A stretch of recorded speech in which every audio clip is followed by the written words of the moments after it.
എൻ്റെ സ്വപ്നങ്ങൾ ഫലിക്കുന്നു എന്നാണ് എൻ്റെ വലിയൊരു പ്രശ്നം. അപകടങ്ങൾ, മരണങ്ങൾ, ദുഃഖങ്ങൾ ഇതൊക്കെയാണ് നിരന്തരം കാണുന്നതും.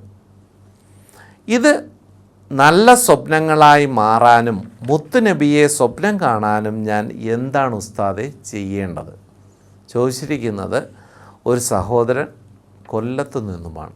അവസാനം ചോദിച്ച ചോദ്യം ഉള്ളത് കൊണ്ട് എനിക്ക് ചെറിയ സമാധാനമുണ്ട്. കാരണം കാണുന്ന സ്വപ്നങ്ങളൊക്കെ ഫലിക്കുന്നു, പക്ഷേ അതൊക്കെ അപകടങ്ങളും ദുഃഖങ്ങളും കടങ്ങളും വിഷമങ്ങളാണ്.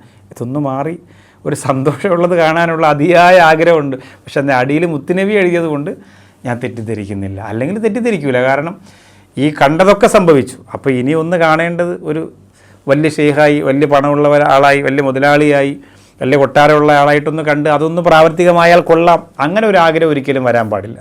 ഏറ്റവും ലാസ്റ്റ് പറഞ്ഞൊരാഗ്രഹം, അതൊരു വിശ്വാസിയെ സംബന്ധിച്ചിടത്തോളം ഫറലൈനായി നിങ്ങൾക്ക് കൊണ്ട് നടക്കാം. കാരണം എല്ലാ സ്വപ്നങ്ങളും ഭരിക്കുന്നുണ്ടെങ്കിൽ എനിക്കെൻ്റെ പുന്നാര ഹബീബിനെ ഒന്ന് കാണാനുള്ള മാർഗം. എത്രയോ സലാത്തുകൾ ചൊല്ലി മനസ്സ് നന്നായാൽ നബിതങ്ങൾ മദീനത്ത് കിടക്കാതെ നിന്നെ കാണാൻ വേണ്ടി വരും. അസൂയ, അഹങ്കാരം, കുശുമ്പ്, വെറുപ്പ് അതൊക്കെ ഹൃദയത്തിൽ നിന്നെടുത്തു മാറ്റി വിശാലമായ മനസ്സോടുകൂടി അള്ളാഹുവിനെ സ്വീകരിക്കാൻ കാത്തിരുന്നാൽ തീർച്ചയായിട്ടും മുന്നാര ഹബീബ് നിൻ്റെ ഹൃദയത്തിൽ മുത്തമിടാൻ വരും.